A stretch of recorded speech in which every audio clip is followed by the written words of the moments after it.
So good morning students.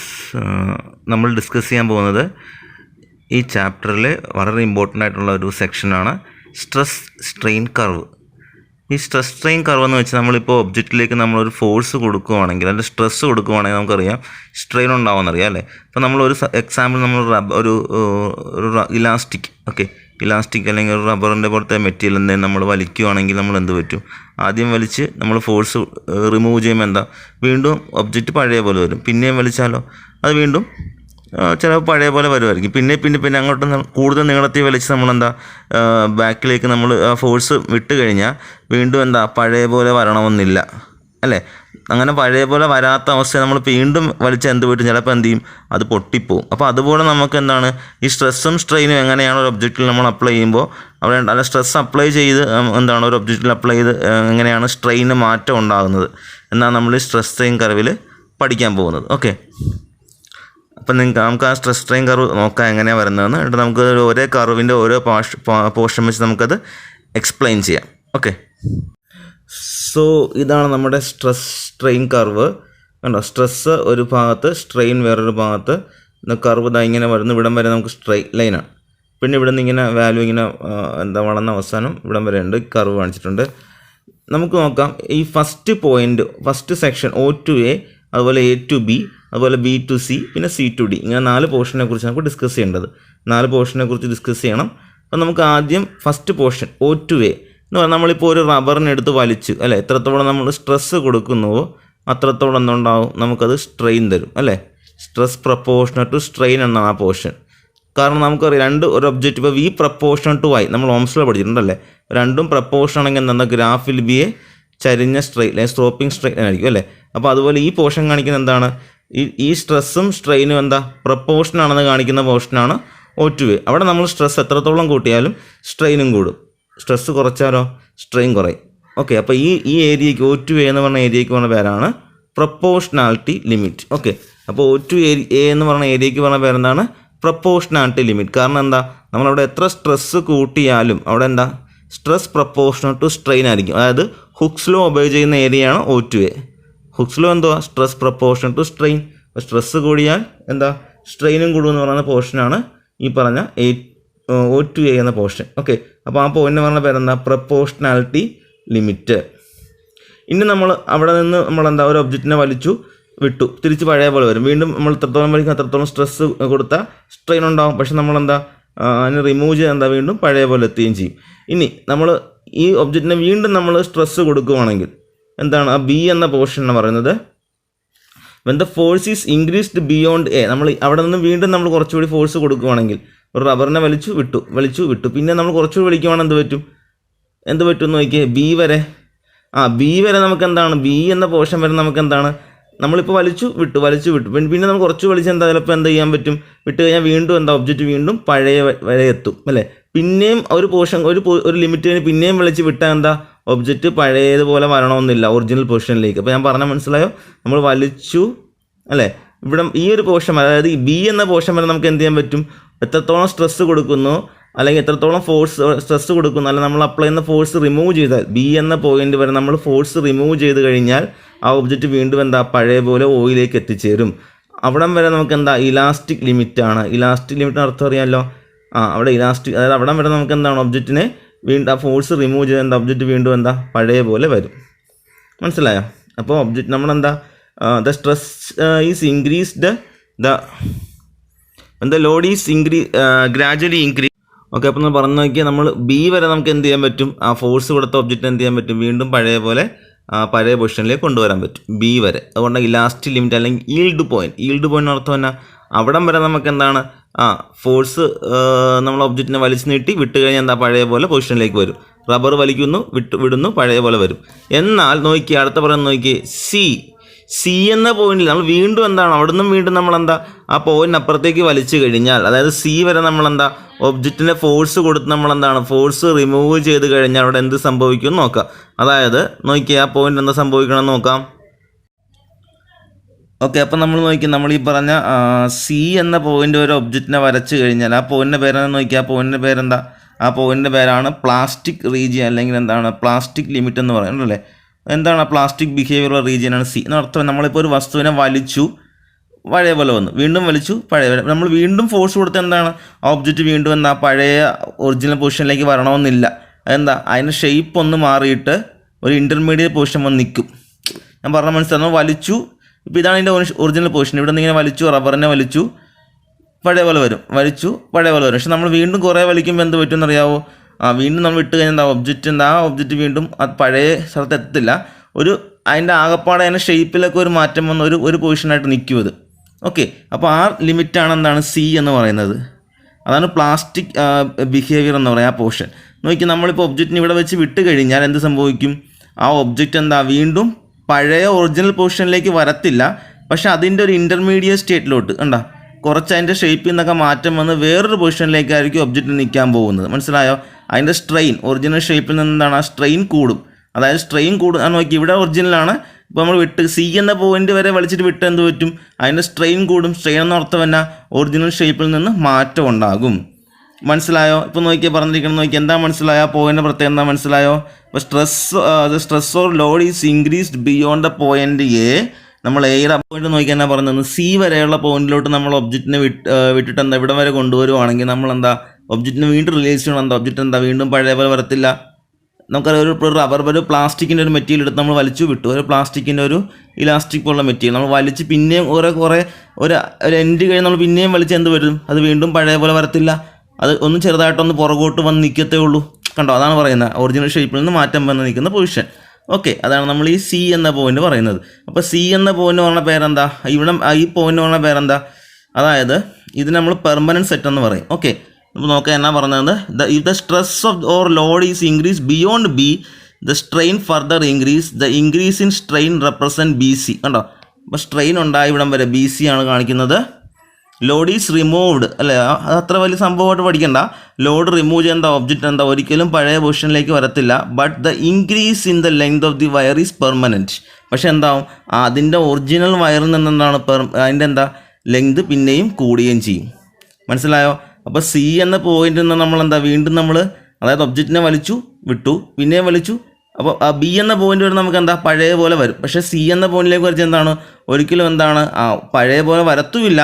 അതിൻ്റെ original ഷേപ്പിൽ നിന്നാണ് ലെങ്ത് എന്താ കൂടുകയും ചെയ്യും. ഒറിജിനൽ പൊസിഷൻ എന്തായിരുന്നു അതിൽ നിന്ന് എന്താണ് ലെങ്ത് കുറച്ചുകൂടി വലിക്കുന്ന കാരണം എന്താ കൂടി നിൽക്കുകയും ചെയ്യും. അതിന് പറഞ്ഞ പേരാണ് പെർമനൻറ്റ് സെറ്റ്. പിന്നെ ഒരിക്കലും ഒബ്ജക്റ്റ് എന്താ സി എന്ന പോയിന്റ് എന്ന് വെച്ചാൽ പെർമനൻറ്റ് സെറ്റാണ്. ഒരിക്കലും എന്താ പഴയ പോലെ വരത്തുമില്ല. ഓക്കെ, ഓ ഡാഷ് എന്ന് പറഞ്ഞ വയർ എന്താണ്? എന്താ stress is zero, the permanent set of the wire is known as permanent set. Okay, stress zero ആകുമ്പോൾ ദ പെർമനൻറ്റ് സ്ട്രെയിൻ, ആ വസ്തുവിനുണ്ടാകുന്ന പെർമനൻറ്റ് സ്ട്രെയിൻ എന്ന് പറയുന്ന പേരാണ് പെർമനൻറ്റ് സെറ്റ്. ഞാൻ പറഞ്ഞ ഐഡിയ മനസ്സിലായോ? നമ്മൾ ഒബ്ജക്റ്റിനെ പിടിച്ച് ഇങ്ങനെ വലിച്ചു കഴിഞ്ഞാൽ പിന്നെ നമ്മൾ ഒരു ഫോഴ്സ് കൊടുത്ത് വലിച്ചാൽ എന്താ ഒബ്ജക്റ്റ് വീണ്ടും പഴയ പോലെ വരത്തില്ല. അതിൻ്റെ ലെങ്ത് എന്താ മാറ്റം വന്ന് വലുതായിട്ട് നിൽക്കും. അതിന് പറഞ്ഞ പേരാണ് പെർമനൻറ്റ് സെറ്റ്. ഇനി ബിയോണ്ട് സി, ഈ ഒരു പോർഷൻ അതായത് പെർമനൻറ്റ് സെറ്റിൻ്റെ അവിടെ ആ പോർഷൻ അവിടെ പിന്നെ നമ്മൾ എന്താ വലിച്ചു കഴിഞ്ഞാൽ പിന്നെ നമ്മൾ ചെറിയൊരു ഫോഴ്സ് കൊടുത്താൽ മതി, അവിടെ വലിയൊരു സ്ട്രെയിൻ ഉണ്ടാവും. മനസ്സിലായോ? ഇപ്പോൾ ഒരു ബബിൾ ഗൺ നമ്മൾ വലിച്ചു, നമ്മൾ എക്സാമ്പിൾ പറയുകയാണ്. ആ പെർമനൻറ്റ് സെറ്റ് എന്ന റീജിയനകത്ത് എക്സാമ്പിൾ പറയുകയാണ്. നമ്മൾ ബബിൾ ഗം വലിച്ചിട്ട് നമ്മൾ ആ പഴയ പോലെ പൊസിഷനിലേക്ക് പോകുന്ന റീജിയൻ കഴിഞ്ഞു. പക്ഷെ നമ്മൾ പിന്നെയും ഒരു ഫോഴ്സ് കൊടുത്താൽ എന്താണ് ചെറിയ ഫോഴ്സ് കൊടുത്താൽ പോലും അങ്ങോട്ട് നീണ്ടു വരും, അല്ലേ? പിന്നെയും വിളിച്ച് എന്ത് പറ്റും? പൊട്ടിപ്പോവും. അതുപോലെ തന്നെ സംഭവിക്കുന്നു ഇവിടെ. ഇപ്പോൾ ഈ പറഞ്ഞ സി എന്ന റീജിയൻ കഴിഞ്ഞ് ചെറിയൊരു ഫോഴ്സ് കൊടുത്താൽ എന്താണ് വലിയൊരു ഇൻക്രീസ് ഉണ്ടാകും. ഓക്കെ, ആ പോർഷനാണ് സി ഡി എന്ന് കാണിച്ചിരിക്കുന്നത്. ആ പോർഷൻ പറഞ്ഞ പേരാണ് പ്ലാസ്റ്റിക് ഡീഫോർമേഷൻ എന്ന് പറയും. Plastic deformation. അതിനപ്പുറത്തേക്ക് വലിച്ച പിന്നെന്താണ് അതെന്താ പൊട്ടിപ്പോവും. അതിൻ്റെ പേരാണ് ഫ്രാക്ചർ പോയിൻ്റ് എന്ന് പറഞ്ഞാൽ. ഓക്കെ, അതാണ് ഫ്രാക്ചർ പോയിൻ്റ് എന്ന് പറയും. ഓക്കെ, പറഞ്ഞ മനസ്സിലായല്ലോ? ഒരു സാധനം നമ്മൾ വലിക്കുന്നു, പഴയ പോലെ വരുന്നു, വീണ്ടും വലിക്കുന്നു. പക്ഷെ എന്താ മാക്സിമം എന്താണ് ബി വരെ എന്ന പോയിൻ്റാണ്. വീണ്ടും പഴയ പോലെ വരുന്നത്. അപ്പുറത്തേക്ക് പിന്നെ വലിച്ചാൽ എന്താ പഴയ പോലെ വരത്തുമില്ല. അതിൻ്റെ എന്താ കുറച്ച് ലെങ്തിലൊക്കെ ഇൻക്രീസും ഉണ്ടാവും. പിന്നെയും വലിച്ചാൽ എന്താ പറ്റും? വലിയൊരു ലെങ്ത് ഇൻക്രീസ് ഉണ്ടാവും. ഓക്കെ, പിന്നെ വലിച്ചാലും അത് പൊട്ടിപ്പോവും. അതാണ് ഈ പറഞ്ഞ സ്ട്രെസ് സ്ട്രെയിൻ കർവിൽ പറഞ്ഞിരിക്കുന്നത്. ഓക്കെ, നമ്മൾ ഡക്റ്റൈൽ പോലെ ബ്രിട്ടിൽ മെറ്റീരിയലിനെ കുറിച്ച് പറയാം. ഈ ഡക്റ്റൈലിലെ ബ്രിട്ടിൽ മെറ്റീരിയൽ നമ്മൾ എന്ത് വെച്ചാൽ കണ്ടുപിടിക്കുക വെച്ചാൽ നമ്മൾ ഈ സി ടു ഡി എന്ന റീജിയൻ വെച്ച്, അതായത് അതിന് പറഞ്ഞ വരാൻ പ്ലാസ്റ്റിക് റീജിയൻ. നേരത്തെ പറഞ്ഞല്ലോ ഈ സി ടു ഡി എന്ന റീജിയൻ പറഞ്ഞ വരാൻ പ്ലാസ്റ്റിക് റീജിയൻ. അപ്പോൾ ഇവിടെയാണ് ഒബ്ജക്റ്റിന് എന്താ വീണ്ടും പഴയ പോലെ എത്താൻ പറ്റാത്തതും പിന്നെന്താ അതിൻ്റെ ഷേപ്പിൽ നിന്ന് മാറ്റം വരുന്നത്. അപ്പോൾ ഈ പ്ലാസ്റ്റിക് റീജിയൻ കൂടുതലുണ്ടെങ്കിൽ അർത്ഥം തന്നെ ഒബ്ജക്റ്റ് പെട്ടെന്ന് പൊട്ടിപ്പോകത്തില്ല. ഓക്കെ, അതിന് പറഞ്ഞാൽ വേറെ എന്താ, ദാറ്റ് ഈസ് ഡക്റ്റൈൽ മെറ്റീരിയൽ. നമുക്ക് അടിച്ചു പരത്തി പലവാക്കാൻ പറ്റുന്നതാണ് ഡക്റ്റൈൽ അല്ലേ. ഓക്കെ, അപ്പോൾ അതാണ് ഡക്റ്റൈൽ മെറ്റീരിയൽ എന്ന് പറയുന്നത്. എന്നാൽ നമുക്ക് എന്താ അതിൻ്റെ ഷേപ്പ് മാറ്റാൻ പറ്റുന്ന ഡക്റ്റൈൽ എന്ന് പറഞ്ഞാൽ ഒബ്ജക്റ്റിൻ്റെ ഷേപ്പ് മാറ്റാൻ പറ്റുന്നതാണ് ഡക്റ്റൈൽ. അപ്പോൾ അതിനെന്താ ഡക്റ്റൈലിന് എന്താ ലാർജ് പ്ലാസ്റ്റിക് റീജിയൻ ഉള്ളതാണ് ഡക്റ്റൈൽ. എന്നാൽ നമുക്ക് നോക്കാം what about the brittle material. നോക്കി, ഈ C2D എന്ന് പറഞ്ഞ പോർഷൻ കണ്ടോ, ചെറുതാണ്. അപ്പോൾ ചെറിയ പോർഷൻ ഉള്ളെങ്കിൽ എന്താ പെട്ടെന്ന് അത് പൊട്ടിപ്പോവും. അപ്പോൾ ചെറിയ പ്ലാസ്റ്റിക് റീജിയൻ ഉണ്ടെങ്കിൽ എന്താ പ്ലാസ്റ്റിക് റീജിയൻ ചെറുതാണെങ്കിൽ that portion is known as brittle material. Okay, so that is A difference between ductile and brittle material based on the stress strain graph. Okay, stress strain graph വളരെ important ആണ്. Okay, നമുക്ക് അടുത്ത് നോക്കുന്നത് elastomers ആണ്. ഈ ചാപ്റ്ററിലെ ഏറ്റവും means last ടോപ്പിക്കാണ് elastomers എന്ന് വെച്ച് കഴിഞ്ഞാൽ നമുക്ക് ഇലാസ്റ്റിക് എന്താണ് വലിച്ചു കിട്ടാൻ പറ്റുന്നത് അല്ല, അത് തന്നെ ഇലാസ്റ്റോമേഴ്സ് എന്ന് വെച്ചാൽ നമുക്ക് ഒബ്ജക്റ്റിന് എന്താണ് easily stretched to a large value of strain. നമുക്ക് ചെറിയൊരു സ്ട്രെസ് കൊടുത്ത് വലിയൊരു സ്ട്രെയിൻ ഉണ്ടാക്കാൻ പറ്റുന്നത്, നമുക്ക് സ്ട്രെസ് കൊടുത്ത് തന്നെ ലാർജ് വാല്യൂ ഓഫ് സ്ട്രെയിൻ ഉണ്ടാക്കാൻ പറ്റുന്ന മെറ്റീരിയലാണ് ഇലാസ്റ്റോമേഴ്സ്. Example rubber.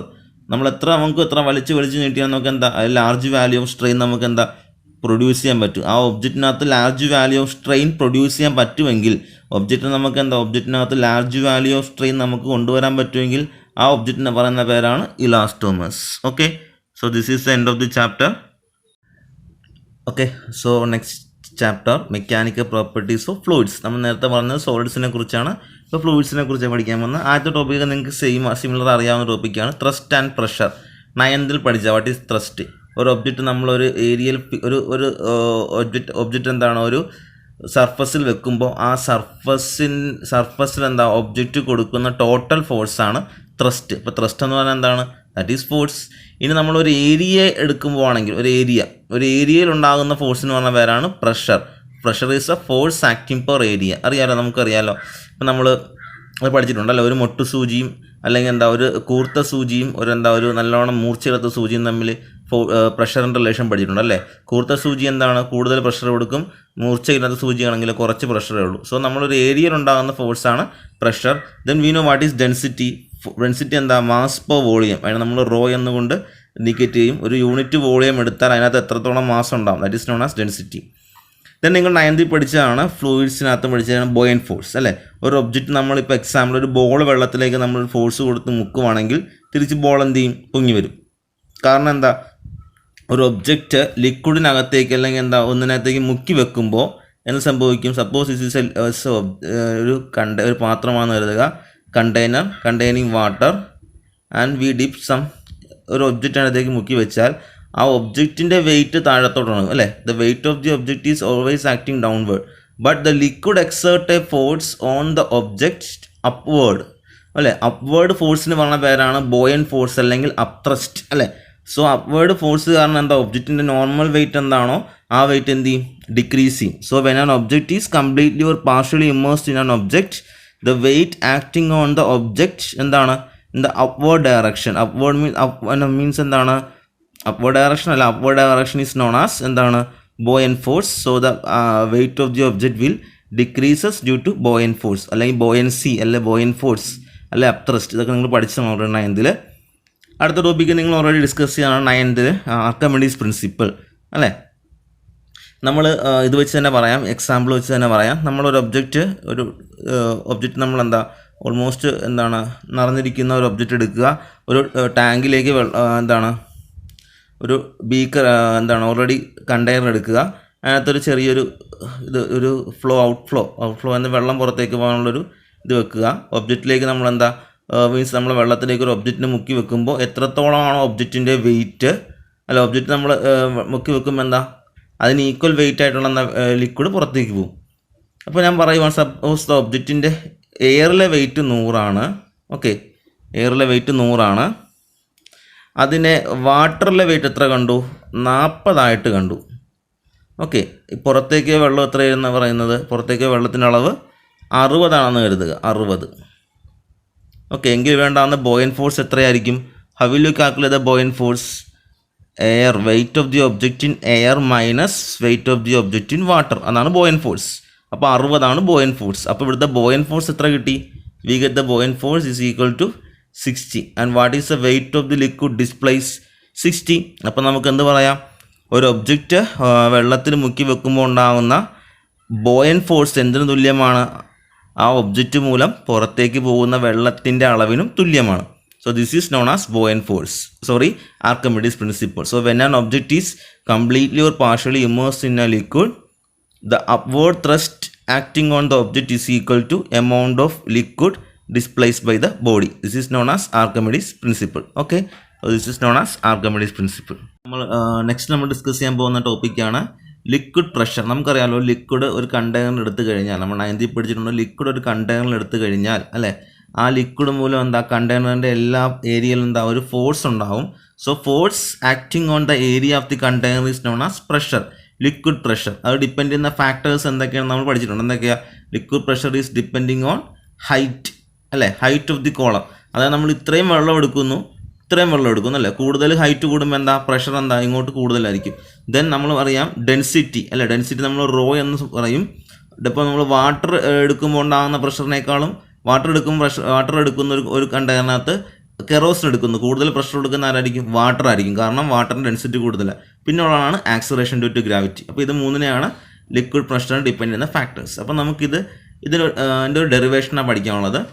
ഇപ്പോൾ നമ്മളൊരു ഒരു കണ്ടെയ്നർ എടുത്ത് നമ്മൾ എന്തായാലും ചെറിയൊരു പോർഷൻ കൺസിഡർ ചെയ്യുവാണ്, ഒരു ലിക്വിഡ് കോളം കൺസിഡർ ചെയ്യുവാണ് സിലിണ്ടറിക്കൽ ഷേപ്പിൽ. സോ ആ സിലിണ്ടറിക്കൽ ഷേപ്പ് മൂലം ഉണ്ടാകുന്ന പ്രഷർ എന്തായിരിക്കും? Force by area. What is the density of this liquid? Mass by volume. Okay, what is the volume? Volume of cylinder എന്താ? What is that? Area into height എന്നാണ് equation കേട്ടോ. This is the area and this is the height. Area into height എന്നെടുക്കാം നമുക്ക്. Okay, now what is the mass? ഇവിടെ നിന്ന് എന്ത് കണ്ടുപിടിക്കും? Mass equal to rho into A into H. Okay, now what is the force? Downward force ഈ liquid column മൂലം താഴത്തേക്ക് ഉണ്ടാകുന്ന ഫോഴ്സ് എന്താണ്? What is that? നമുക്ക് ഈ പ്രഷറിൻ്റെ ഇക്വേഷൻ കണ്ടുപിടിച്ചാൽ മതി. പ്രഷറിൻ്റെ ഇക്വേഷനിൽ ഫോഴ്സിൻ്റെ ഏരിയയുടെ വാല്യൂ കണ്ടുപിടിക്കണം. ഓക്കെ, അപ്പോൾ നമുക്ക് ഫോഴ്സിൻ്റെ കണ്ടുപിടിക്കാൻ what is equation? M into G. അപ്പോൾ എം നമുക്ക് കിട്ടി ഇവിടുന്ന്. ഇനി നമുക്ക് എന്താ ആ എമ്മിൻ്റെ വാല്യൂ എന്താ കൊടുക്കുക? ഓക്കെ, ദെൻ ജി ഓൾറെഡി ഉണ്ട്. Then what is the pressure? Force by area. What is force കണ്ടുപിടിച്ചു എന്താണ്? That is here rho A എന്താണ്? That is rho A h g by A. എന്ന് പറഞ്ഞ ഏരിയ അല്ലേ, എയും കട്ടായിപ്പോയി. So we get the pressure h rho g. Total pressure എന്ന് പറയുമ്പോൾ നമുക്ക് എന്താണ് വേണ്ടാവുന്ന? ഇതിൻ്റെ മാത്രമല്ല എയറിൻ്റെയും പ്രഷർ കൂടി കൺസിഡർ ചെയ്യും. So what is total pressure? എന്താണ്? Pressure of air plus that H rho G, pressure of liquid. അപ്പോൾ അതാണ് ഇതിൻ്റെ ബോട്ടം സർഫസിലുണ്ടാകുന്ന ടോട്ടൽ പ്രഷർ എന്ന് പറയുന്നത്. പ്രഷർ ഓഫ് ദി ലിക്വിഡ് എന്ന് വെച്ചാൽ എയറിലെയും പ്ലസ് ഇതിനെയും കൂടി ചേർന്നതാണ് ടോട്ടൽ പ്രഷർ എന്ന് പറയുന്നത്. ഓക്കെ, അപ്പോൾ ആക്ച്വൽ പ്രഷർ എന്താണ്? Sum of atmospheric pressure and pressure due to liquid. Okay, so this is the expression for what is that? The pressure exerted by a liquid column. Okay.